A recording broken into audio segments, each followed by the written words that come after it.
Oke, saya share aja bahan diskusi kita. Oke, kita lanjut ya. Kita sudah membahas sengat maut ialah dosa dan kuasa dosa ialah hukum Taurat. Kita melihat bahwa ini justru Alkitab itu sangat serius membahas mengenai maut ini. Dan kalau saya menafsirkan maut ini bukan sekedar mati jasmani ya, tapi justru mati rohani yang jadi fokus. Yang jadi fokus dari yang disebut dengan maut di Alkitab itu sebetulnya adalah mati rohani, bukan mati jasmani. Dan juga itu yang jadi fokus kematian Kristus di kayu salib ya.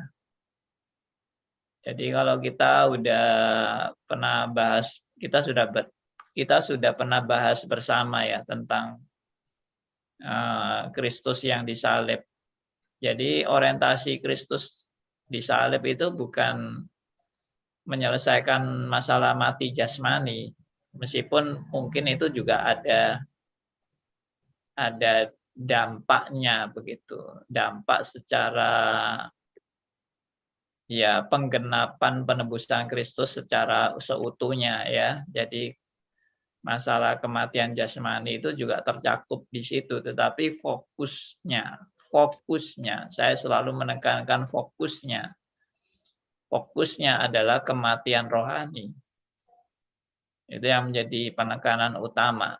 Nah, kita sebagai orang percaya seharusnya kita tidak juga dikuasai ketakutan mati jasmani, karena itu bukan fokus kita. Fokus kita adalah kita sudah dibebaskan dari masalah yang amat serius, yaitu mati rohani. Ya, kita udah dibebaskan dari situ. Dan kita udah tidak lagi dikuasai oleh masalah mati jasmani, tapi yang paling serius yaitu mati rohani, itu pun sudah diselesaikan oleh Kristus.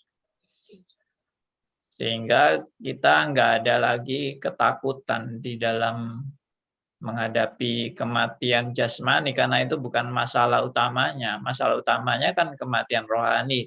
Dan kematian rohani sudah diselesaikan oleh Kristus di kayu salib. Kristus sudah mengalami maut untuk membayar hutang kita kepada Allah, yaitu hutang maut. Dan hutang maut harus dibayar dengan maut. Maka yang dimaksud maut adalah kita akibat dosa, kita terpisah dari Allah. Dan itu adalah hukuman maut, yaitu terpisah dari Allah. Itu yang paling mengerikan dalam kematian secara rohani. Jadi dengan mengenal kebenaran ini, kita berapa yang Mas internet? Tolong di mute ya. Oke. Jadi dengan kematian rohani ini kita yang sudah dibereskan oleh Kristus, kita tidak lagi punya istilahnya punya problema hebat di dalam kehidupan kita, karena semua sudah diselesaikan oleh Kristus. Jadi ini sangat membantu sekali ya, pengertian seperti ini sangat membantu sekali untuk kita selain punya konsep yang benar tentang kematian, kita juga sangat dikuatkan dan diteguhkan karena kematian yang paling mengerikan itu malah sudah diselesaikan oleh Kristus. Ya, tapi kenapa kok kematian jasmani tetap kita harus ngalami? Saya pernah mengkhotbahkan itu, kalau saudara mau dengar khotbahnya ada di channelnya GRII Gempol. Ya, saudara bisa lihat di sana. Atau saudara silahkan search saja di YouTube dengan judul Nilai Kematian. Ya, judulnya Nilai Kematian. Saudara search saja nilai kematian lalu Andi Halim begitu. Nanti pasti muncul di YouTube. Itu khotbah saya di Gary Gempol. Ya, nilai kematian. Nah, di situ saya menguraikan salah satu poin yang saya uraikan adalah kematian itu dalam rangka ya kematian jasmani ini ya. Kalau kenapa kita tetap harus mengalami kematian jasmani? Saya uraikan di situ bahwa kematian jasmani itu adalah suatu bagian dalam proses kehidupan yang kita harus jalani untuk menuju pada penggenapan keselamatan secara sempurna. Ya, untuk menuju pada penggenapan rencana keselamatan secara sempurna. Saudara dan saya sekarang memang sudah menerima keselamatan, tapi penggenapan keselamatan secara sempurna belum saudara dan saya menjalaninya. Kapan itu? Nah, kapannya itu adalah pintu gerbang untuk menuju pada keselamatan yang sempurna itu adalah kematian jasmani. Nah, itu. Jadi kalau saudara nggak mau mati jasmani, saudara mau lepas daripada atau saudara mau luput dari kematian jasmani, saudara justru tidak akan mengalami masuk kepada gerbang keselamatan yang sempurna itu. Justru Tuhan mau itu. Memang ada perkecualian, yaitu waktu Tuhan Yesus datang kedua kalinya masih ada orang-orang percaya yang pas hidupnya itu persis dengan kedatangan Tuhan Yesus yang kedua kali, dia masih hidup. Nah, itu dia nggak mati memang. Tapi dia langsung diubahkan hidup, tubuhnya diubahkan menjadi tubuh mulia atau tubuh kebangkitan. Langsung menyambut Tuhan Yesus bersama dengan semua orang yang dibangkitkan. Ya. Itu juga suatu proses yang kita nggak pernah bisa bayangkan yang sebenarnya bagaimana yang terjadi, bagaimana tubuh kita yang fana ini tiba-tiba sekejap bisa berubah jadi tubuh yang mulia. Apakah pada waktu perubahan dalam sekejap itu kita sepertinya mengalami kematian jasmani dalam sekejap langsung berubah menjadi tubuh mulia? Nah, itu kita nggak paham ya. Tapi yang jelas yang saya katakan ini kan semua pada umumnya, bukan perkecualian nanti waktu Tuhan Yesus datang kedua kali. Ya, dan juga bukan perkecualian Elia dan Henokh yang tidak mengalami kematian secara jasmani. Tapi semua itu pada umumnya Tuhan memakai gerbang kematian jasmani untuk menjalani penggenapan rencana keselamatan seutuhnya. Gerbangnya itu. Jadi sekali lagi, konsep kematian jasmani itu adalah bukan kita habis, bukan kita lenyap, bukan kita berhenti total, semuanya berhenti, tidak ada kelanjutan apa-apa, bukan. Tapi kematian jasmani itu adalah perpindahan dari hidup yang sementara kepada hidup yang kekal. Dan kematian jasmani itu juga adalah roh kita yang meninggalkan tubuh kita dan kita kembali ke rumah Bapa. Disediakan di rumah Bapa di surga. Ya, jadi welcome home. Kita ke sana itu suatu bahagia luar biasa. Makanya juga dari sisi lain, kalau orang Kristen terlalu takut dengan kematian jasmani, berarti Anda nggak yakin Anda itu pulang ke rumah Bapa.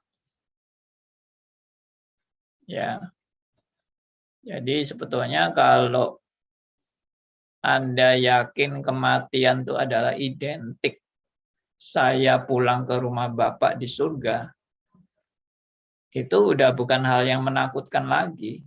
Itu hal yang amat sangat berbahagia. Kebahagiaan yang puncak.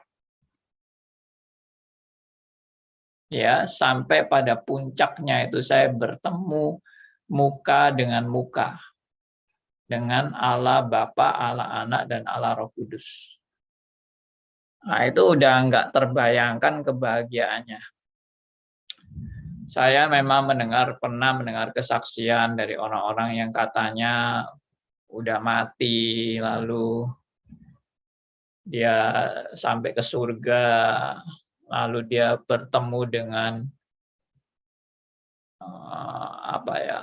yang dia sebut sebagai Allah atau itu Yesus.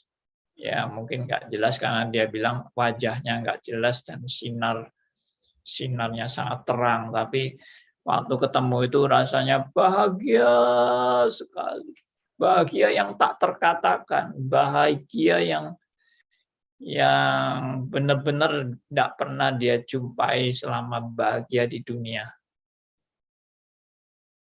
Nah, saya nggak terlalu percaya ya kesaksian-kesaksian orang yang katanya mati lalu bangkit kembali itu, lalu ketemu sinar dan merasakan kebahagiaan. Saya nggak mau berpatokan pada situ sih. Tapi yang pasti, memang orang kalau pulang ke rumah Bapak itu mestinya yang paling senang. Soalnya home sweet home kan.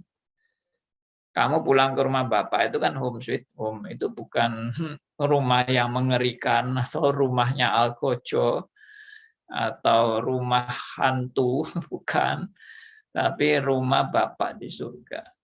Itu sudah kebahagiaan yang paling puncak. Jadi konsep ini yang harus kita rubah dalam kematian ini, konsep kematian ini. Jangan Anda pikir kematian itu menyeramkan, menakutkan, mengerikan, dan kita nanti ketemu hantu-hantu, ya, setan-setan yang ingin menarik kita dari panggilan Tuhan ke surga, lalu tarik-tarikan antara malaikat dengan setan, kuat-kuatan narik itu siapa yang paling kuat menarik saya, ya mungkin kalau malaikat-malaikat itu kalah kuat sama iblis, waduh saya terseret di bawah iblis gitu ya.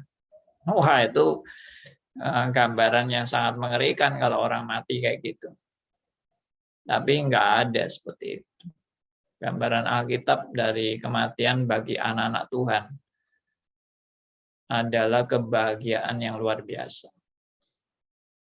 Ya, jadi jangan dikuasai ketakutan.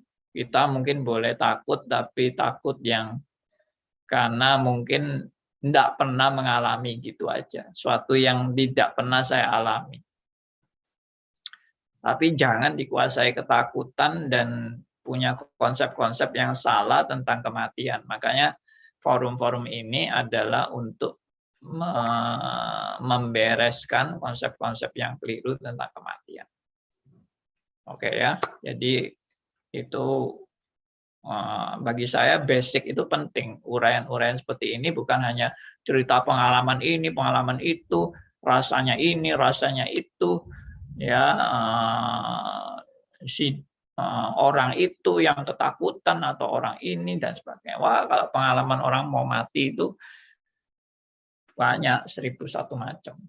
Kalau tadi kan saya bilang ada yang kesaksian yang rasanya di tempat yang indah dan rasanya bahagia sekali, nyaman sekali. Nah, teman saya punya pengalaman juga hampir mati, tapi waktu itu dia kena operasi jantung dan operasinya agak bermasalah begitu sehingga masa-masa kritis. Dan dia cerita sama saya juga dalam masa-masa kritis itu dia sepertinya melihat banyak setan-setan yang mengelilingi dia dan mau membunuh dia begitu. Ya, lalu dia lihat sister-sister ini sepertinya ya saya nggak tahu persis ceritanya, tapi kira-kira begitu. Jadi bagi dia menakutkan semua dan sister-sister ini bisa mungkin dipakai alat bagi setan untuk mencabut nyawa begitu. Sister-sister yang berada di ICU itu. Ya, sampai dia katanya ketakutan setengah mati, tapi akhirnya dia tidak jadi mati ya. Sekarang sehat sekarang. Sekarang sudah sehat. Jadi ya dia cuma cerita itu aja sih. Jadi pengalaman orang itu 1001 macam dan menurut saya itu jangan dijadikan patokan cerita-cerita kayak gitu itu. Itu bukan standar kebenaran dan itu siapa saja sih bisa punya pikiran-pikiran, timbul pikiran macam-macam karena orang yang dalam kondisi entah koma, entah kritis ya, entah mati suri itu bisa aja orang seperti orang tidur itu bisa mimpi yang macam-macam. 1001 mimpi. Gitu. Jadi dalam hal ini nggak ada yang jadi standar dari mimpi. 1001 mimpi itu mana yang jadi standar, mana yang kebenaran, mana yang bukan kebenaran. Oh, banyak sekali cerita-cerita itu di YouTube. Jadi kita jangan percaya sama cerita-cerita manusia itu. Kita kembali ke Alkitab aja. Ya, jadi Alkitab bicara apa tentang kematian? Ya, itu yang kita percaya. Ya. Oke.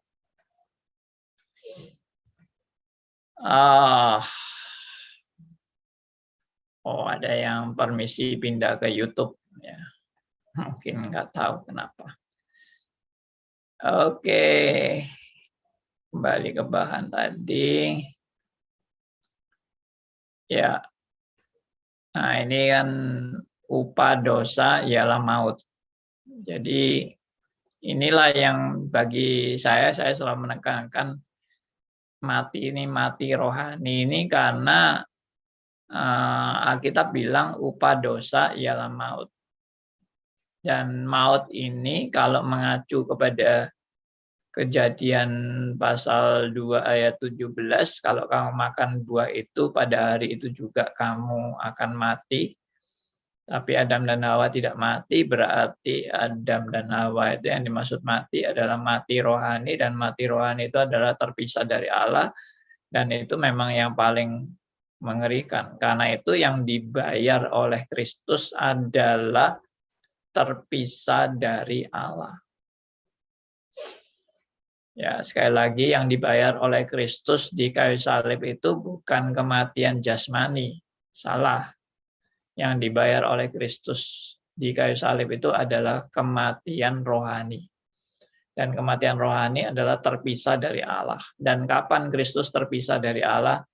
Pada saat Kristus mengatakan Eli, Eli, lama sabachthani. Allahku, Allahku, mengapa engkau meninggalkan aku? Itu gambaran penderitaan yang amat sangat membuat Allah Tritunggal menderita. Jadi yang menderita bukan hanya Kristus saja, tetapi Allah Bapa juga menderita, Allah Roh Kudus juga menderita, Allah anak yang sedang disalib juga menderita. Jadi salah kalau kita punya konsep pada waktu Kristus disalib yang menderita cuma Kristus, Allah Bapa dan Allah Roh Kudus cuma senang-senang di surga, atau Allah Roh Kudus juga ada di bumi tapi tidak ikut menderita dan mereka bisa menikmati tetap senang-senang, happy-happy. Yang paling susah adalah Kristusnya. Itu salah besar. Ya, kita tidak menilai penderitaan Kristus hanya penderitaan secara fisik. Meskipun penderitaan fisik itu penderitaan fisik itu memang dialami oleh Kristus dan memang merupakan bagian dari penderitaan yang harus dijalani oleh Kristus, penderitaan fisik. Tapi kembali lagi, fokusnya bukan penderitaan fisik. Jadi akan sangat konyol kalau orang Kristen mempunyai konsep bahwa kita ditebus oleh Kristus melalui penderitaan fisiknya. Jadi kalau penghapusan dosa bisa melalui penderitaan fisik, makanya nggak salah banyak orang-orang Kristen yang khususnya mungkin yang kita seringkali lihat di video-video itu adalah orang-orang Kristen di Filipina pada hari Paskah, Jumat Agung khususnya, mereka banyak yang mau meniru seperti Kristus disalib waktu Jumat Agung. Jadi mereka minta disalib seperti Kristus salib, bahkan ada yang minta sungguh-sungguh tangannya dipaku. Karena ingin mengalami penderitaan Kristus dan dia anggap kalau dia bisa mengalami penderitaan Kristus, dia akan lebih dibebaskan dari hukuman di neraka atau siksaan neraka. Maka dia mau untuk disiksa di bumi, lebih baik disiksa di bumi daripada nanti disiksa di neraka. Maka mereka banyak yang minta disalib seperti Kristus disalib, karena bagi mereka konsepnya penderitaan jasmani itu bisa menebus kita dari siksaan neraka atau melepaskan kita dari siksaan neraka melalui kita mengalami siksaan jasmani. Nah, itu sudah salah tafsir, itu sudah terbelokkan dari makna kematian Kristus, makna penebusan Kristus yang sebenarnya. Jadi sekali lagi ya, Kristus itu membayar hutang saudara dan saya itu bukan dengan mati jasmani. Kristus membayar hutang saudara dan saya, kan hutang dosa, upah dosa itu adalah maut, dan maut harus diganti dengan maut. Maut tidak bisa diganti dengan kebaikan. Ya, saya menekankan ini berulang-ulang supaya saudara mancep di kepala Anda bahwa yang dibereskan Kristus itu adalah hutang maut. Bukan hutang kematian jasmani, bukan hutang kurang kebaikan atau kurang moral atau kurang siksaan, ya, atau harus bayar dengan siksaan. Semua tidak. Yang dibayar Kristus itu adalah akibat dosa, itu adalah maut, dan maut itu terpisah dari Allah, dan Kristus benar-benar terpisah dari Allah. Karena itu dia berteriak, "Allahku, Allahku, mengapa engkau meninggalkan aku?" Dan itu momentum Kristus benar-benar mengalami penderitaan yang paling menderita.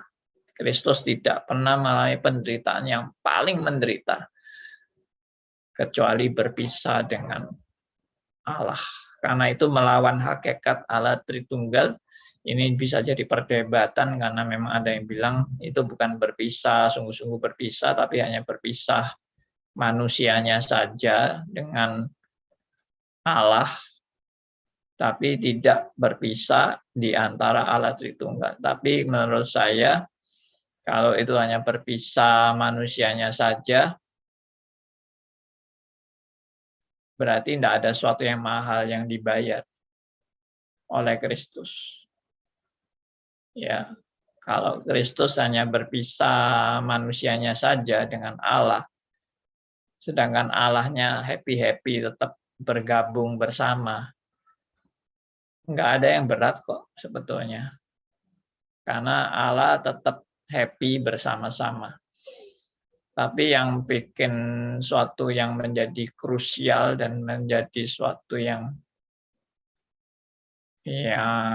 dahsyat, ya, suatu yang dahsyat karena Allah Anak berpisah dengan Allah Bapa dan Allah Roh Kudus. Itu dahsyat. Dan itu memang sebetulnya nggak boleh terjadi. Sebagai Allah Tritunggal nggak boleh berpisah. Dan memang secara teologis sih nggak mungkin boleh berpisah. Nggak mungkin. Tapi kalau memang Kristus tidak benar-benar berpisah, nggak ada yang dibayar oleh Kristus sebetulnya.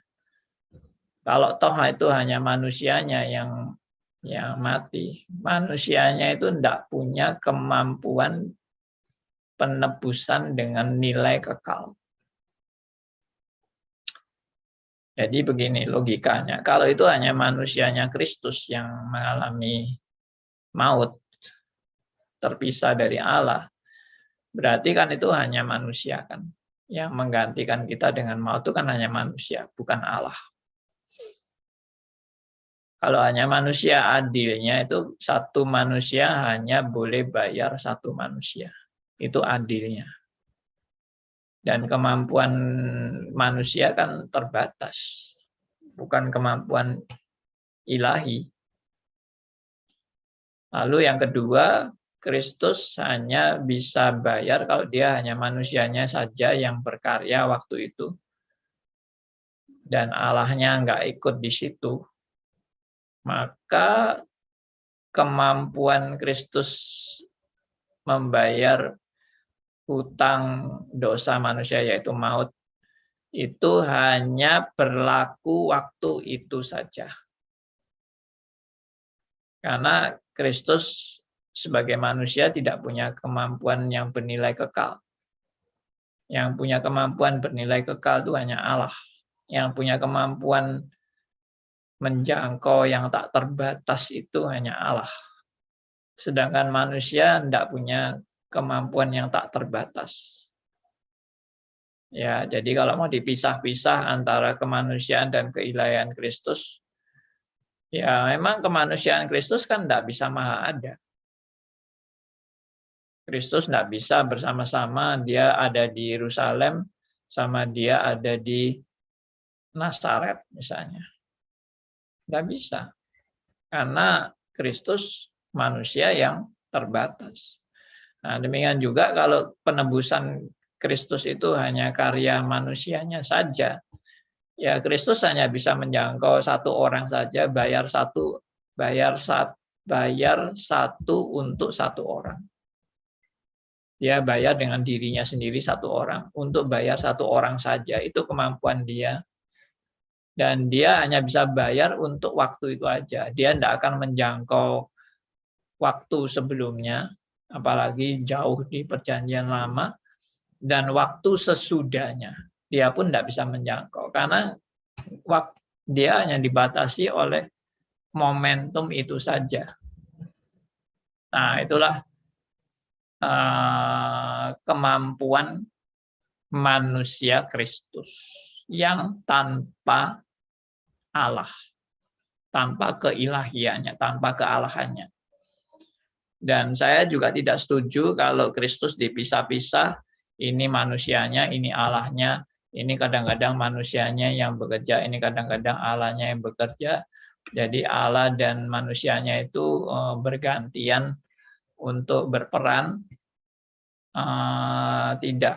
Saya percaya gambaran Kristus yang dinyatakan sesuai juga dengan beberapa konsili gereja ya, yang menegaskan bahwa Kristus adalah manusia sejati dan Allah sejati dan tidak bisa dipisah-pisah. Berpisahnya cuma waktu terakhir kali di mana Kristus menyerahkan nyawanya kepada Bapa. Bapa, kepadamu kuserahkan nyawaku. Langsung waktu itu nyawanya meninggalkan tubuhnya dan jasmani Kristus itu mati. Jasmaninya, tubuh jasmaninya mati, tapi rohnya meninggalkan tubuhnya dan kembali kepada Bapa. Dan itu di Firdaus karena janji Kristus kepada penjahat, kamu bersama-sama dengan aku pada hari ini juga di Firdaus. Dan itu sama dengan surga, dan itu sama dengan rumah Bapa. Atau tempat di mana Bapa bertahta. Nah, ini semua supaya kita juga punya konsep yang jelas tentang karya Kristus yang sudah membereskan masalah kematian yang paling mengerikan, yaitu kematian rohani, kematian kematian dari semua kematian, yaitu terpisah dari Allah. Dan Kristus sudah mengalami keterpisahan dengan Allah selama 3 jam. Karena itu digambarkan kengerian dalam Alkitab itu, banyak orang yang nggak melihat bahwa itu kengerian yang paling mengerikan. Karena dunia waktu itu gelap dalam 3 jam. Kita mungkin karena anggap itu hanya peristiwa ya gelap-gelap biasa, seperti kita mungkin matikan lampu waktu malam, terjadi kegelapan. Bukan, itu kegelapan yang paling gelap yang dialami oleh Kristus waktu terpisah dari Allah. Nah, itulah gambaran dari kengerian maut yang sudah diselesaikan dengan sempurna oleh Kristus. Jadi apalagi yang paling menakutkan bagi saudara dan saya sebagai orang yang percaya kepada Kristus. Karena Kristus sudah membayar lunas semua hutang saudara dan saya. Ya. Ada yang tanya lagi, apakah hutang saya itu hanya dilunaskan waktu masa lampau saya, dan yang waktu sebelum saya bertobat semua sudah dilunaskan oleh Kristus. Setelah saya menerima Yesus dan hidup bersama dengan Yesus, selanjutnya dosa-dosa saya harus saya tanggung dan saya bertanggung jawab dalam menyelesaikan dosa-dosa yang akan datang setelah menerima Yesus. Apakah seperti itu? Jawabannya 100% salah. Jadi kita tidak punya tugas atau PR yang dari Tuhan. Tuhan bilang, oke, dosamu yang masa lampau sekarang dan masa lampau yang sudah kamu lakukan itu, saya sudah hapus semua, saya sudah bereskan semua. Cuma dosa yang akan datang, itu tanggung jawabmu. Dan kamu harus menyelesaikan, membereskan dosa yang akan datang ini dari hari ke hari. Nah, kalau itu konsepnya, maka kita itu tidak dijamin bahwa hidup kita itu bisa benar-benar selesai tuntas sampai pada akhir. Karena tanggung jawab kita itu nanti tergantung daripada bagaimana saya menyelesaikan masalah dosa di kemudian hari. Kalau seandainya saya tidak menyelesaikan dosa saya di kemudian hari dan saya murtad dari Tuhan dan saya meninggalkan Tuhan dan saya tidak lagi mencintai Tuhan dalam hidup saya, ya saya yang tadinya sudah menerima anugerah keselamatan, saya bisa kehilangan keselamatan. Nah, itu kalau orang konsepnya tentang penebusan Kristus itu cuma untuk waktu di mana kita sebelum kita bertobat. Setelah kita bertobat, itu tanggung jawabmu. Ya, berarti kalau begitu keselamatan memang adalah anugerah di awalnya. Ini kebanyakan Arminian yang percaya seperti ini. Keselamatan itu memang anugerah di awalnya, tapi selanjutnya tanggung jawab keselamatan ada di tangan kamu. Jadi tergantung bagaimana kamu ke depan mempertanggungjawabkan akan kehidupanmu di hadapan Tuhan. Tergantung. Kalau kamu nggak bertanggung jawab, kamu menyeleweng, kamu bertindak jauh dari Tuhan, ya udah kamu akan kehilangan keselamatan. Kalau kamu kembali ke jalan Tuhan yang benar, kamu bertobat, kamu minta ampun sama Tuhan, kamu akan diselamatkan. Ya, itu pandangan Arminian. Sedangkan pandangan Alkitab adalah, ya maaf saya mengatakan kalau itu Arminian biasanya dibandingkan dengan Reform.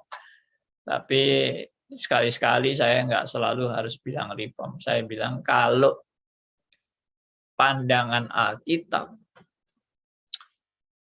keselamatan kita ini sudah dituntaskan di kayu salib, baik yang masa lalu, masa sekarang, dan masa yang akan datang. Semuanya sudah dibayar lunas oleh Kristus di kayu salib. Jadi tidak ada hutang yang tidak terlunaskan. Semua sudah lunas dibayar. Dan saya bersyukur untuk Alkitab yang mengajarkan kepada kita mengenai doktrin keselamatan yang sangat jelas. Ya, tidak meragukan sekali selamat tetap selamat itu tidak meragukan. Dan Arminianisme salah dalam menafsirkan Alkitab dan peringatan-peringatan yang tertulis dalam Alkitab. Mereka menganggap bahwa keselamatan itu tidak jaminan sampai selama-lamanya. Itu tafsir, itu gagal paham. Ya, dan gagal dalam penafsiran Alkitab yang seharusnya kembali kepada maksud Alkitab. Oke. Saya lanjut. Nah, ini semua membahas tentang prinsip-prinsip dasar kematian ya. Roma 5:12. Sebab itu sama seperti dosa telah masuk ke dalam dunia oleh satu orang dan oleh dosa itu juga maut, demikianlah maut telah menjalar kepada semua orang. Karena semua orang telah berbuat dosa. Jadi Alkitab sendiri yang menyaksikan bahwa karena dosa itu maka maut telah menjalar kepada semua orang. Jadi akibat dosa yang maut. Upah dosa adalah maut. Karena dosa, maut sudah menjalar kepada semua orang. Karena semua orang telah berbuat dosa. Jadi makanya kita percaya dosa keturunan. Dosa yang diwariskan. Kita percaya itu. Maksudnya dosa Adam dan Hawa. Ya, bukan dosanya orang tua kita ya. Dosa orang tua kita ditanggung oleh orang tua kita sendiri. Dosa kita ditanggung oleh kita sendiri. Dan memang ada sih dampak dari dosa orang tua yang bisa berimbas kepada anaknya. Itu bisa, tapi itu bukan yang termasuk dengan kutuk bahwa karena dosa satu orang maka semua orang sudah berdosa. Ya, satu orang itu sudah sangat jelas Alkitab menegaskan karena satu orang, yaitu dari tentunya Adam. Adam dan Hawa dianggap dari satu. Gitu. Jadi dalam hal ini kematian rohani itulah yang menjalar. Tentang kematian jasmani yang tadi saya bilang, kematian jasmani itu dampak atau ya bagian tapi bukan fokus, bagian daripada keseluruhan keselamatan yang harus digenapi, ya, tapi itu bukan fokus utamanya. Fokus utamanya maut ini sudah beres dan diselesaikan. Ya. Maut itu berarti hukuman kekal akibat dosa. Maut berarti berpisah dengan Allah dalam kekekalan. Ini yang semua sudah saya bahas. Maut tidak bisa digantikan dengan kebaikan ataupun ketaatan. Ya, saya pernah kan kasih ilustrasi bagaimana hutang maut dibayar dengan kebaikan. Itu nggak pernah bisa. Nggak match. Satuannya beda. Ya, saya mau beli beli apel 1 kilo. Ya, orang kalau mau beli apel 1 kilo pasti satuannya sebetulnya kilogram kan. Tapi mungkin saya salah menyebut atau saya sengaja menyebut untuk orang bingung, ya kan? Misalnya saya mau beli apel apa 1 kilo, 1 kilo apa 1 kilowatt. Ya kalau 1 kilowatt kan bingung, bagaimana ini apel dihitung wattnya? Ya nggak ada satuan apel menjadi watt, itu nggak ada. Nah itu demikian juga maut dan diganti dengan kebaikan, itu nggak ada hubungannya antara maut dan kebaikan. Ya maut harus dibayar dengan maut. Itu. Ya, saya pernah akan kasih ilustrasi orang yang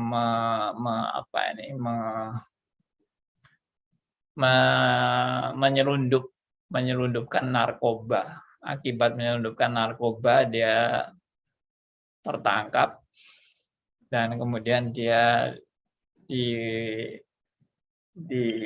diadili dalam penghakiman, pengadilan.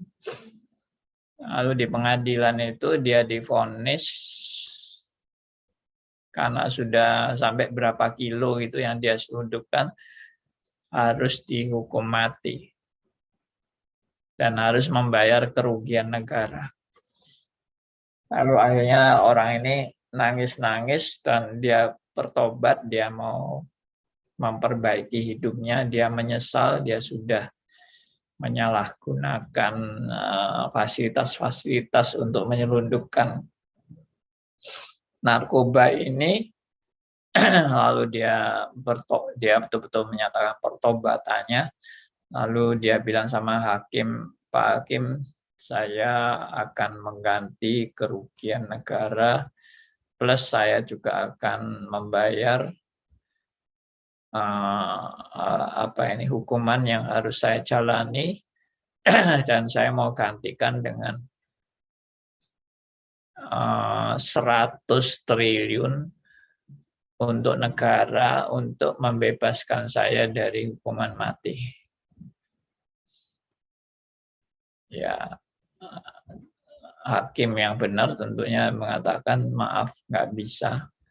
Hukuman mati tidak bisa dikonversikan kepada hukuman-hukuman yang lain, tidak bisa.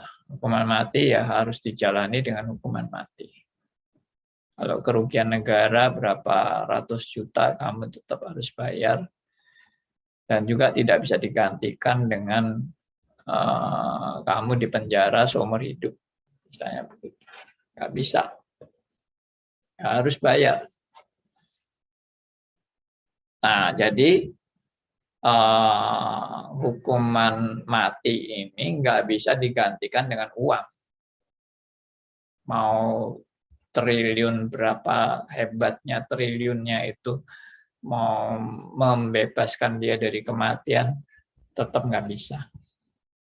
Kecuali presiden yang mengampuni dia, itu satu-satunya pengharapan bagi orang yang kena hukuman mati, kalau presiden mau memberi belas kasihan kepada yang dihukum mati. Tapi kalau tidak ada, ya udah, dia tidak bisa menggantikan mati dengan apapun. Nah, demikian juga kematian kita ini nggak bisa digantikan dengan atau dikonversikan dengan hal yang lain. Misalnya dengan kebaikan. Saya mau berbuat baik, supaya saya nggak usah dihukum mati. Nggak bisa. Kebaikan Anda itu tidak bisa menggantikan hukuman mati. Seperti tadi misalnya orang yang sudah menyelundupkan itu lalu bilang, saya mau berbuat baik, saya mau mengabdi bagi negara, saya mau nggak usah dibayar, saya akan menjadi alat negara untuk memperjuangkan ya kemajuan negara, tidak usah dibayar, saya mau mengabdi seumur hidup, saya mati. Ya tetap tidak bisa, karena hukuman mati tidak bisa digantikan dengan kebaikan.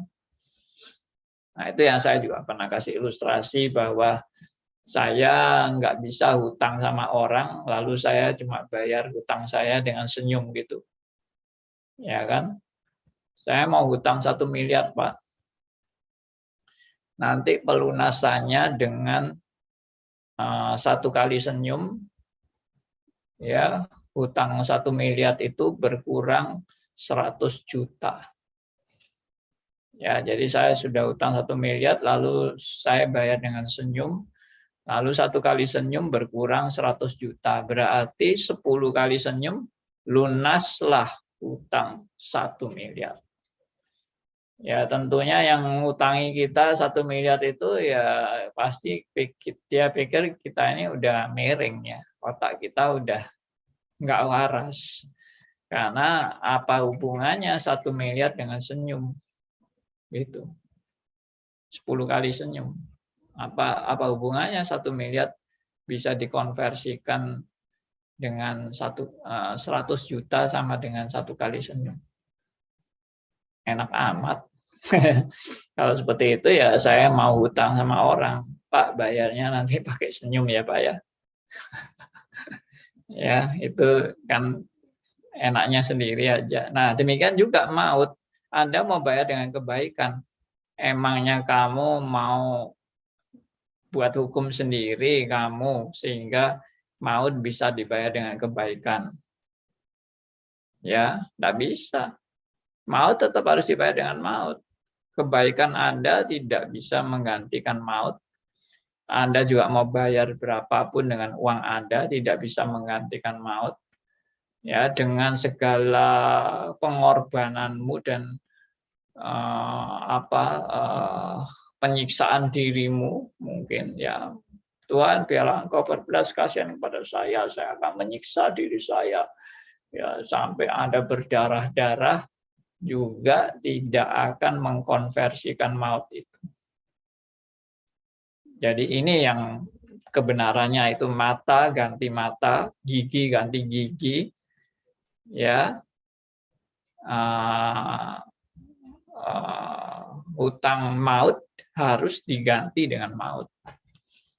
Itu kebenarannya.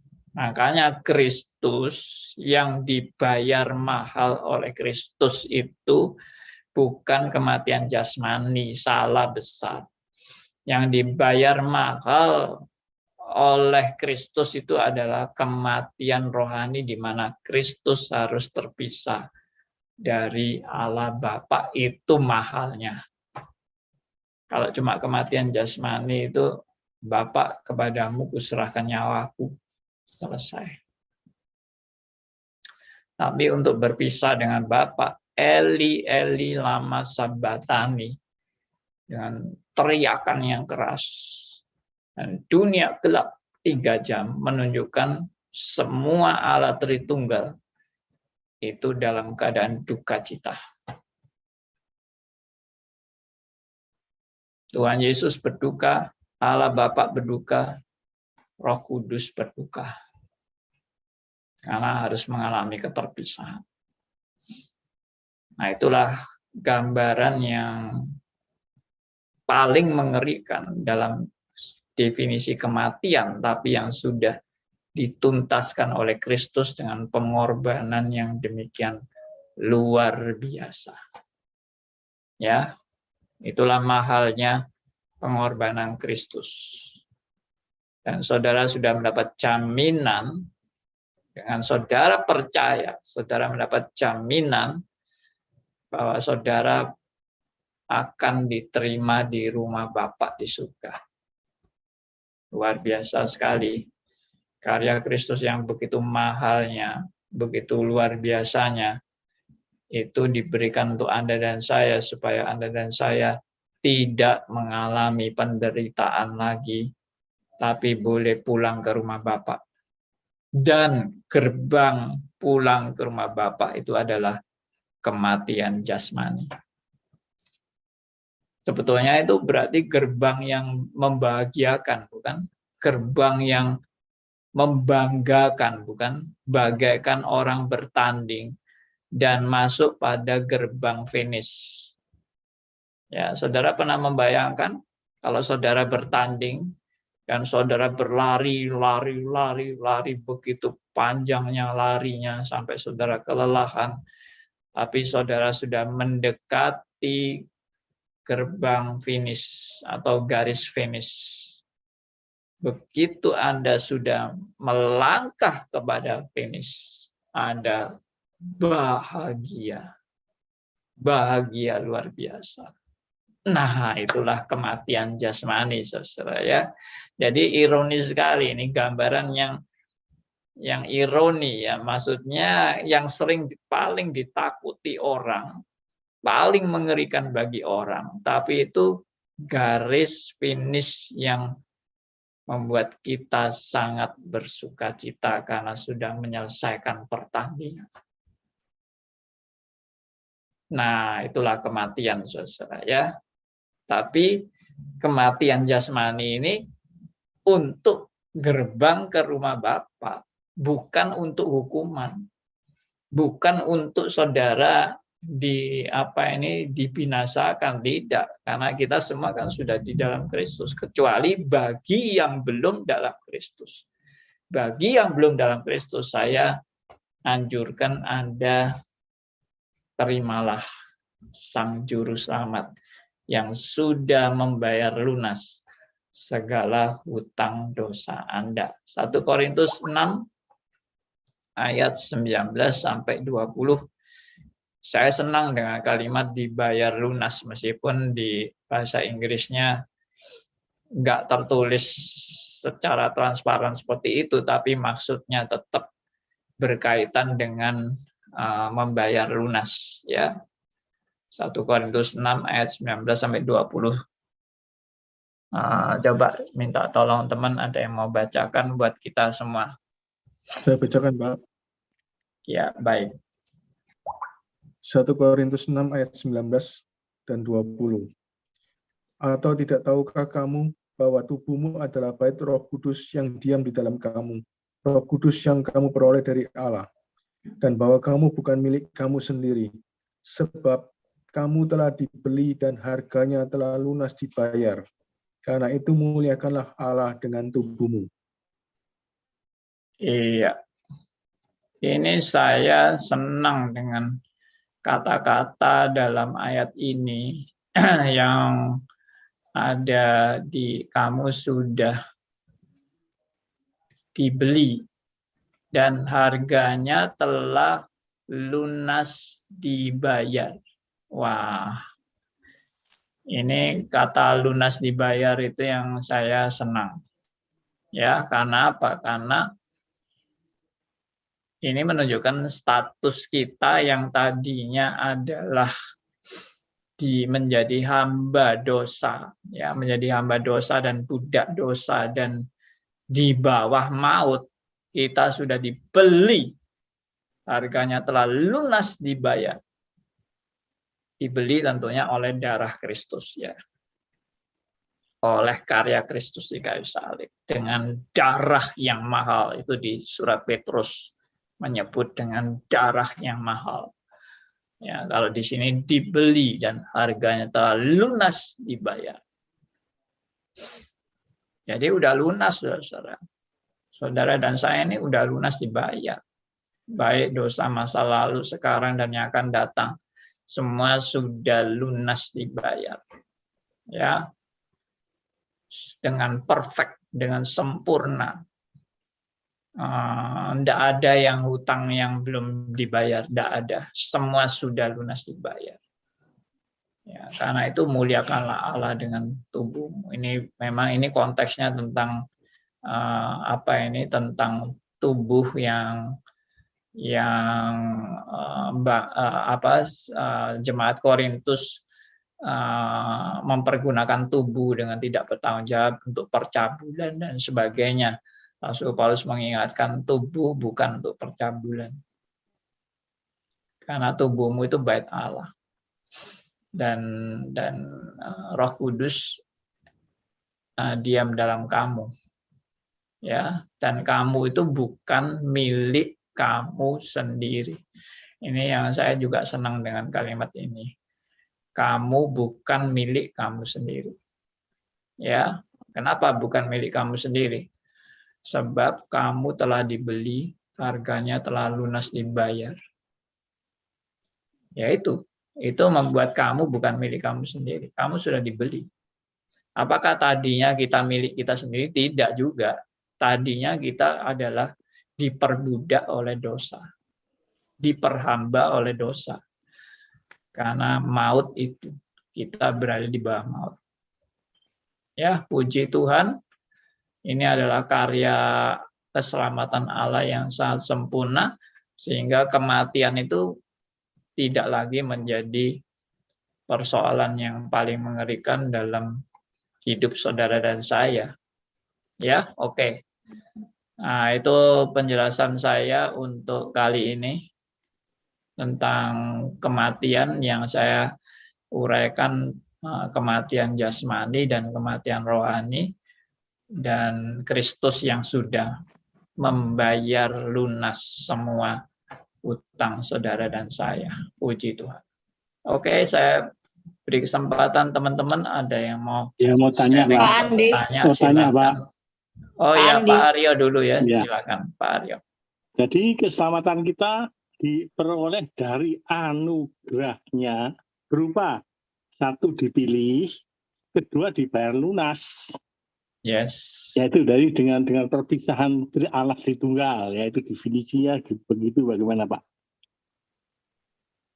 Apa tadi pertanyaan terakhir apa Pak? Ya, artinya keselamatan kita diperoleh dari anugerah oleh baik Kristus. Iya. Anugerahnya berupa apa? Satu, dipilih sudah zaman kekekalan. Kedua, dibayar lunas dengan perpisahan Allah Tritunggal. Ya. Oke. Tapi anugerah Allah bukan hanya itu. Jadi lengkap, anugerah Allah itu lengkap. Sampai kita tadi kan dipilih, juga kita dilahirkan kembali. Itu juga bagian daripada keselamatan. Iya, betul. Iya, betul Pak, kurang. Ya, kalau Tuhan tidak melahirkan kita kembali ya belum lengkap. Iya, tidak cocok. Kurang cocok. Baik. Oke, ada tadi siapa Bu Erni ya? Siapa yang tadi mau tanya? Ada pertanyaan di WhatsApp. Oh, WhatsApp. Dari Pak Budi. Apa arti Tuhan Yesus turun ke dalam kerajaan maut sama dengan neraka? 3 tingkat dan Firdaus ada di tingkat 1, yaitu di pangkuan Abraham yang dipisahkan oleh jurang dengan orang kaya. Oke. Ya, saya akan jelaskan maksud Tuhan Yesus turun ke dalam kerajaan maut. Turun ke dalam kerajaan maut itu gambaran kematian yang paling mengerikan, yaitu terpisah dari Allah. Jadi yang namanya neraka itu adalah keadaan terpisah dari Allah. Itu neraka. Dan keadaan terpisah dari Allah itu keadaan yang memang betul-betul merupakan siksaan yang paling mengerikan. Karena terpisah dari Allah itu terpisah dari terang Allah, terpisah dari kebenaran Allah, terpisah dari kasih Allah, ya, terpisah dari kuasa kebenaran Allah, ya, terpisah daripada kebenaran Allah.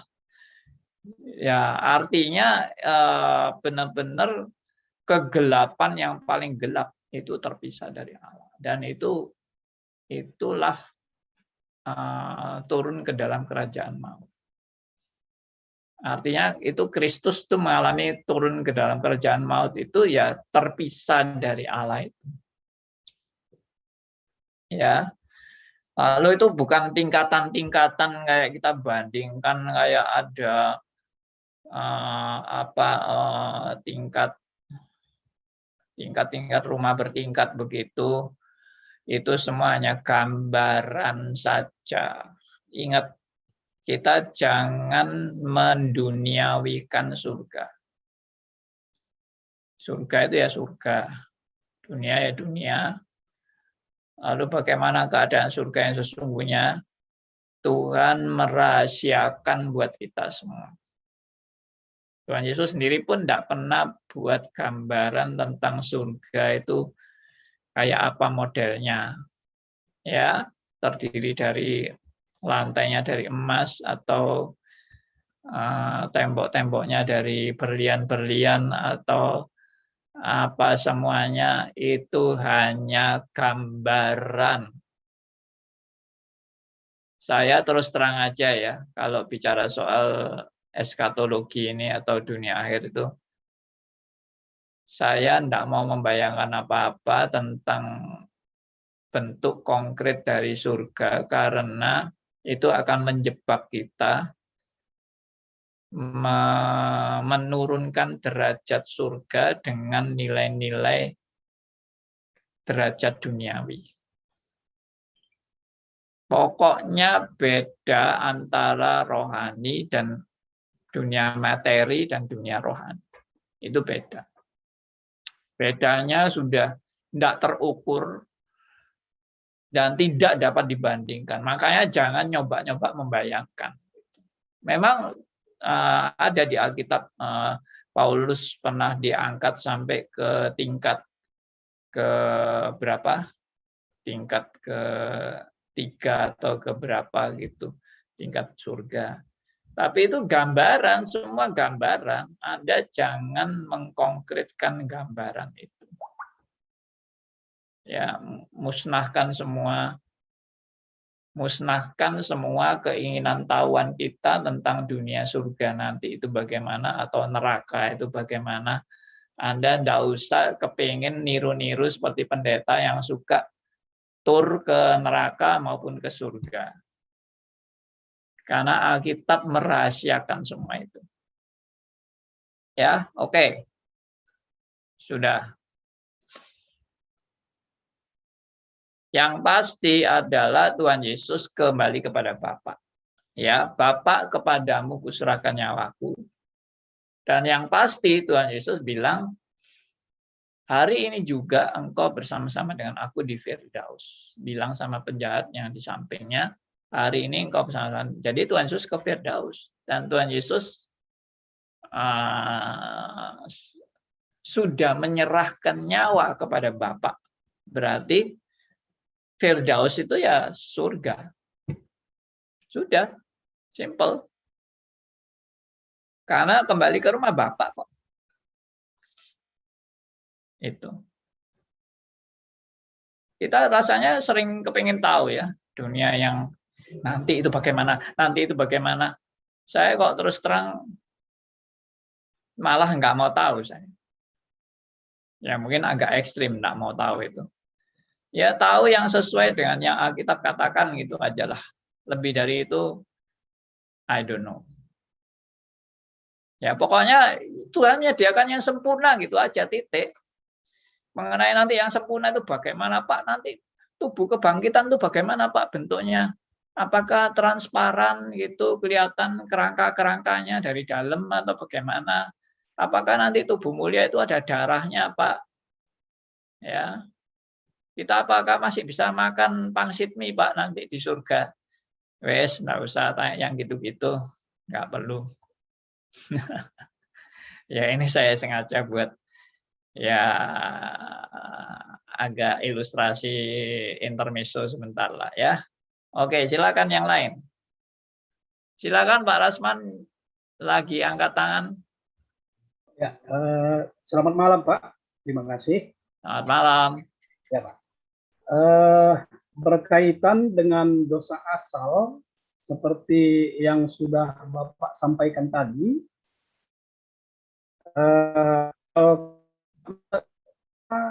yang makan buah terlarang pertama sekali adalah Hawa. Tetapi mengapa selalu disebut dosa asal itu bersumber dari Adam, Pak? Bukan bersumber dari Hawa. Artinya sering disebut sebagai dosa Adam, bukan dosa Hawa. Padahal kan yang memakan pertama adalah Hawa. Itu aja, Pak. Oke, baik. Saya jawab dengan singkat. Kenapa kok Adam yang disebut sebagai penyebab maut ini? Pertama, karena Adam adalah kepala keluarga. Dan kepala keluarga itu yang bertanggung jawab terhadap seluruh tindakan dari keluarganya. Ya, namanya aja kepala keluarga. Berarti Adam dan Hawa, Adam itu bertanggung jawab dengan tindakan-tindakan Hawa juga. Itu yang pertama. Yang kedua, kenapa waktu makan Adam tidak memperingatkan Hawa? Memang ada tafsiran Hawa waktu itu tidak bersama-sama dengan Adam, tapi ada catatan di Alkitab bahwa Adam itu bersama-sama dengan Hawa. Ya, ada yang masih mau nafsirkan lagi. Yang dimaksud bersama-sama itu tidak selalu harus berdampingan, Pak. Bersama-sama itu ya sama-sama di Taman Eden. Ya, siapa yang nggak tahu kalau Adam dan Hawa sama-sama di Taman Eden. Ya, tapi kalau dicatat di Alkitab bahwa itu Adam yang lagi bersama-sama dengan Hawa, berarti Adam itu dengar semua percakapan Hawa dengan si iblis itu Adam dengar. Dan waktu Hawa memetik itu dan memakan itu, Adam tidak melarang. Berarti Adam setuju. Kalau Adam memang masih sungguh-sungguh hatinya taat kepada Tuhan, dia pasti akan menegur Hawa dan pasti akan melarang Hawa untuk makan itu dan tidak boleh karena dia kepala rumah tangga. Tapi dibiarin. Dan pada saat kalau misalnya toh Adam tidak tahu bahwa itu buah yang sudah dimakan, Hawa sudah makan dulu dan Adam tidak tahu kalau Hawa sudah makan dulu, lalu Hawa menyerahkan kepada Adam dan Adam kan juga bukan nggak pernah tahu buah pengetahuan yang baik dan jahat, dan dia tahu itu buah pengetahuan yang baik dan jahat. Dan pada waktu Hawa memberikan, Adam sama sekali juga tidak keberatan. Tidak keberatan. Jadi saya juga tidak setuju kalau misalnya begini jawabannya. Kenapa kok Hawa begitu gampang dicobai oleh iblis? Karena Hawa nggak dapat langsung dengar dari Tuhan. perintahnya. Perintahnya kan kepada Adam dulu. Hawa waktu itu belum diciptakan. Jadi waktu Allah memberikan perintah, itu Hawa nggak ada. Lalu makanya Hawa itu sangat mudah diperdaya oleh iblis, sehingga Hawa tergoda dan jatuh.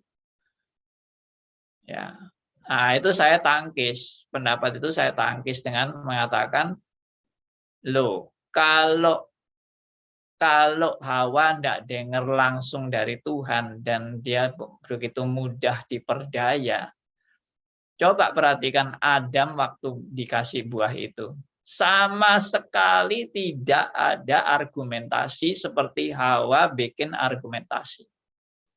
Pernah enggak perhatikan itu?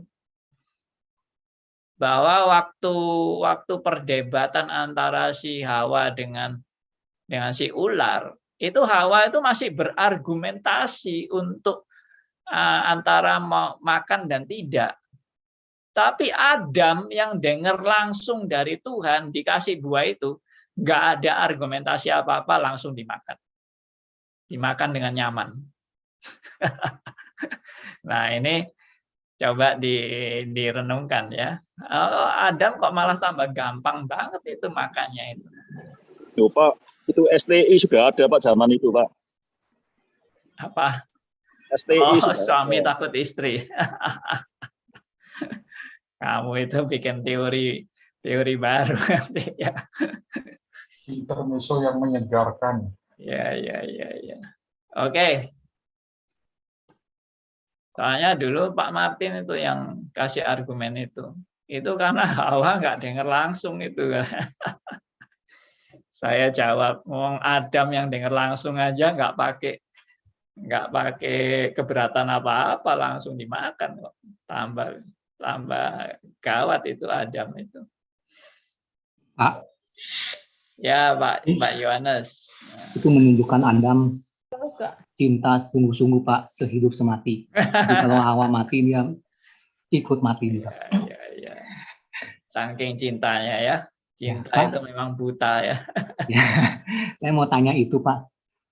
Tuhan Yesus kan bilang, aku telah menyediakan tempat di rumah Bapa itu Pak. Ya. Itu bagaimana maksudnya Pak ya? Oh ya, maksudnya Tuhan Yesus itu istilahnya dia kan pulang dulu. Istilahnya kan dia pulang dulu ke rumah Bapak. Nah, murid-muridnya kan bingung kan. Aduh, bagaimana ini setelah guruku meninggalkan kami ini siapa yang pimpin dan nanti kami mau kemana begitu. Nah, itu konteksnya Yohanes pasal 14 itu. Mau kemana kami? Loh, kamu kok bisa nggak tahu saya mau kemana gitu kan. Nah, Tuhan Yesus tegaskan itu. Makanya Yohanes 14 ayat 6.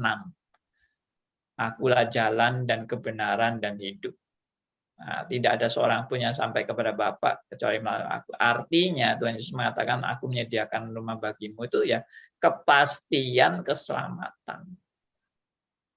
Jaminan keselamatan bahwa kamu di dunia ini meskipun Tuhan Yesus sudah mendahului dan meninggalkan mereka, tapi Tuhan Yesus juga bilang aku akan minta untuk ada penolong yang lain, yaitu penolong yang adalah Roh Kudus yang akan melanjutkan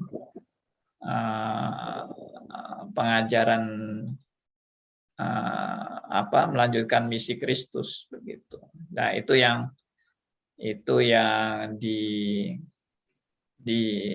dijaminkan oleh Kristus. Coba ya saya bacakan sebentar Yohanes 14 supaya lebih jelas, lebih clear gitu. Ya, Yohanes 14 ayat yang pertama ya. Rumah Bapakku banyak tempat. Itu yang saya mau tekenin, banyak tempatnya Pak. Oh, yang mau ditanya itu. Ya, soalnya kan di minggu lalu kita sempat bahas kalau pertemuan di surga antara keluarga gitu mungkin saling mengenal, mungkin juga enggak. Nah, apakah nanti di surga itu masing-masing punya tempat sendiri-sendiri, ada estate sendiri-sendiri Nah, beda itu dia yang tadi. kehidupan atau bagaimana? Oke, itu yang tadi saya sudah bilang. Jangan membayangkan surga sama dengan di dunia. Karena itu semua hanya gambaran-gambaran, simbol-simbol yang I don't know. Karena aku sendiri tidak pernah mampir di sana dan tidak pernah balik lagi ke dunia. Ya, aku kepengen kalau sudah di sana ya tidak balik lagi ke dunia. Nah, justru Pak, itu yang suka bolak-balik ke neraka dan ke surga itu nggak pernah cerita di sana dia lihat di sana banyak kapling atau enggak, cuman Ada kok, mereka cerita kok. Ada Oh. kapling-kaplingnya gitu katanya. Ada kapling-kapling, ada bahkan di surga itu katanya ada perpustakaannya, ada audiovisual gitu. Mungkin dia lagi ini ya, lagi senang sama dunia media audiovisual gitu, sehingga dia bayangkan di surga nanti kita bisa masuk ruangan-ruangan, bisa nonton video, bisa apa begitu. Ya itu sudah nggak usah kita dengar lah, habis-habisin waktu. Ya, yang pasti tempat di sana itu tempat yang terindah, tempat yang paling sempurna, tempat yang paling membuat kita bahagia, bukan untuk kepentingan ego kita, tapi kebahagiaan yang paling bahagia itu bukan tempatnya sebetulnya. Kebahagiaan yang paling bahagia adalah aku boleh bertemu Allah Tritunggal muka dengan muka, ya, dan aku boleh mengalami kebahagiaan bersama dengan Allah Tritunggal dalam kekekalan dan perjumpaan yang sangat dahsyat. Ya. Pak Andi. Baik, Pak Kegi, silakan. Ya, Pak Andi, saya mau tanya ya tentang kematian jasmani dan kematian rohani. Ya. Waktu ayah saya meninggal, saya kan tidur di Patra Jasa, itu meninggalnya kan di depan, saya nggak takut. Waktu ibu saya di VIP belakang C, saya tidur sendirian 1 minggu. Sudah begitu, saya tahu di belakang saya nggak berani kencing di belakang. Ada orang ngomong katanya banyak orang kelihatan setan. Saya nggak berani, saya kencing di depan, di latar parkiran itu. Saya nggak tidur, cuma saya tidur di kursi. Sudah begitu, ada salah satu gemblongan punya pegawai yang peti mati itu, gemblongan, bilang sama anak saya, "Papi kamu kok berani ya? Ini banyak orang sampai semaput, ketok setan jadi ini." Sudah gitu, saya juga setiap saya sendirian ya, saya noleh seperti ada orang set gitu. Seperti set ada orang. Lah, apa ini dari perasaan saya sendiri atau memang setan? Saya tahu kalau orang mati kan surga atau neraka. Ya, setan memang ada. Setan memang ada di mana-mana ada setan. Nah, sudah gitu waktu mau dikubur besoknya itu sama gemblongan punya peti mati itu diputar lagu rohani terus sampai pagi. Gitu. Jadi saya tidur di kursi. Nah, ini bagaimana? Apa perasaan saya sendiri atau memang ada setannya? Saya kepingin tahu, Pak. Terima kasih. Oke. Yang jelas setan itu adalah setan, bukan manusia yang jadi setan. Ya. Ya. Kalau manusia rohnya sudah kembali ke menghadap kepada Allah. Nah, kemudian kalau tadi setan banyak setannya, saya tidak percaya. Saya tidak percaya yang gitu-gitu. Karena setan itu ada di mana-mana. Ya, kalau Pak Kegi juga sudah ikut satanologi dari awal, ya saya sudah jelaskan itu bahwa setan itu justru paling banyak menyerang bukan di kuburan, tapi paling banyak menyerang di gereja. Ya, Jadi kalau orang takut banyak setan di daerah kuburan atau daerah orang-orang mati, justru itu cuma bohongan. Itu enggak beneran. Nah, lalu yang berikutnya, kalau kita lihat-lihat ada sekelebat-kelebat seperti ada setan lewat atau bagaimana, itu memang ada kemungkinan itu hanya karena sugesti kita atau ketakutan kita sendiri sehingga terbayang-bayang bisa melihat ada sesuatu yang lewat, tapi bisa juga setan menggoda kita dengan permainannya dia. Jadi saya di satanologi itu saya jelaskan bahwa setan itu punya kelas-kelas untuk menggoda orang. Ada kelas paling rendah, ada kelas paling tinggi. Dan kalau yang cuma lihat-lihat setan itu cuma guyonannya setan. Cuma gurauannya setan. Karena serangan setan yang paling mengerikan bukan lihat setan. Serangan setan yang paling mengerikan adalah membuat kita makin jauh dari Tuhan. Itu serangan setan yang paling mengerikan. Jadi nggak usah kita dibawa ketakutan terhadap permainan-permainan iseng dari setan. Bagi saya misalnya ranjang goyang-goyang sendiri misalnya. Saya pernah itu mengalami ranjang digoyang-goyang itu. Saya nggak peduli.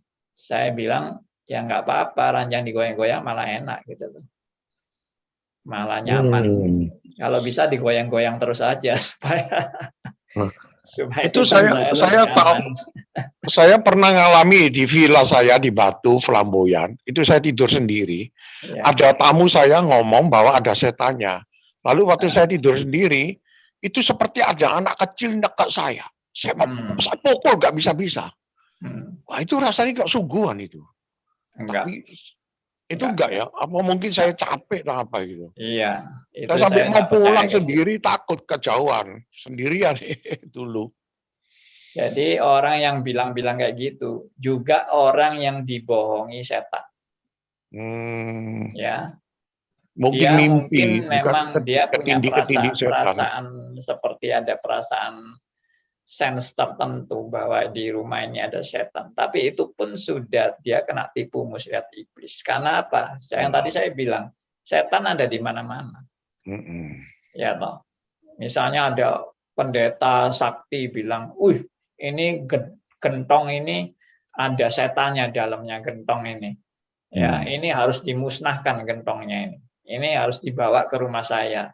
Ya, habis dibawa ke rumahnya lalu dijual sama dia. Ya, karena gentongnya mahal, harganya 100 juta. Ya itu kayak gitu-gitu ya. Apa itu gentong ada isinya, ada apanya, ini ada kuasanya, kuasa gelapnya. Menurut saya itu semua bohongan. Karena saya sudah cerita di satanologi bagaimana saya juga memusnahkan jimat. Saya belajar memusnahkan jimat. Dan saya banyak dapat pelajaran dari Tuhan dari memusnahkan jimat itu. Apa yang saya dapat pelajaran. Nah, itu sudah ada semua di satanologi. Yang belum lihat, silakan lihat seri satanologi di Stris Ngagel ya. Nanti lihat di playlistnya. Itu ada seri satanologi kurang lebih 24 sesi. Ya, 24 sesi. Saya pernah itu toko kan kita kan kongsi di Singaraja elektronik dulu.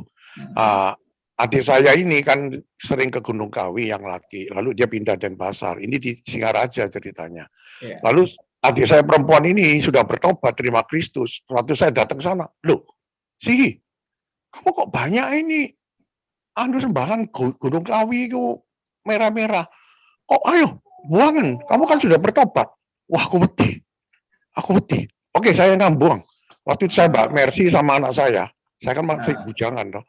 Lalu saya nyanyi, dalam nama Yesus.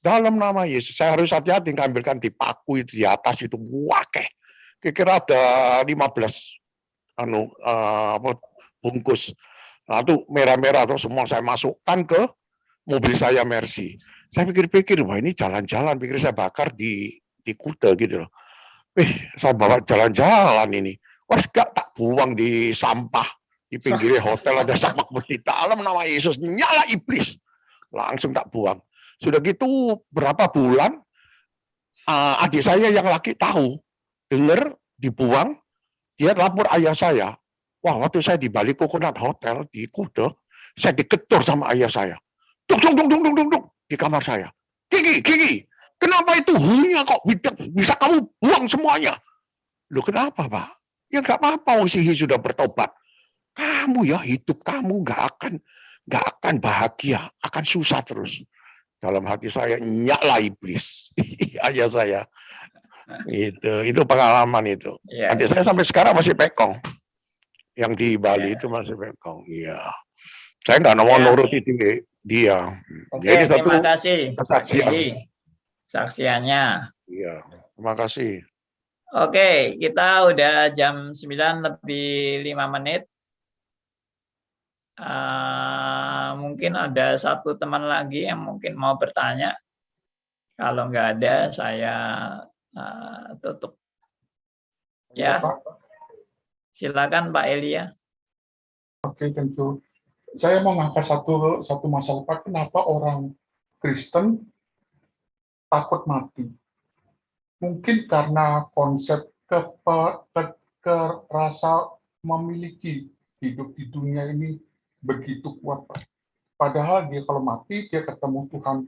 Harusnya dia merelakan aku mati ya mati. Kalau enggak mati ya berarti ada tugas. Jadi konsep keterikatan akan pinjaman Tuhan di dunia ini begitu kuat sampai orang takut mati. Tentu itu Pak, itu saja. Oke, terima kasih untuk sharingnya. Ya, itu nanti bagian selanjutnya mungkin saya akan bahas juga kenapa orang masih takut mati meskipun sudah tahu masuk surga. Ya, mungkin yaitu tadi salah satunya masih cinta dunia. Dunia masih lebih nikmat dari ketemu Tuhan. Ya, mestinya kalau kita sadar bahwa ketemu Tuhan itu adalah segala-galanya dan melampaui segala kebahagiaan di dunia ini, sudah tidak ada lagi yang menghalangi kita untuk kita dengan lapang hati menghadapi kematian. Karena itu kebahagiaan yang paling puncak dalam hidup orang percaya. Ya, oke. Bersyukur pada Tuhan karena Tuhan yang sudah menuntaskan seluruh problema kematian sehingga bagi orang percaya tidak ada lagi ketakutan. Ya, firman Tuhan berkata di dalam terang dan kasih Tuhan tidak ada lagi ketakutan. Ketakutan itu ada kalau kita dalam kegelapan. Dan kita tidak punya arah hidup. Itu kita ketakutan. Tapi kalau arah hidup sudah jelas. Dan yang menjamin hidup kita juga sudah jelas. Dan jaminannya juga bukan jaminan yang diragukan, tapi jaminan yang pasti dan yang paling sempurna. Sudah, nggak ada lagi yang kita ragukan dalam kehidupan. Dan biarlah kita semua siap menghadapi segala hal yang terjadi dalam kehidupan kita. Entah suka duka, entah kaya miskin, entah sakit sehat, entah sukses gagal, apapun yang terjadi, ya miskin kaya dan sebagainya, semua ada dalam pemeliharaannya sempurna sampai detik kematian.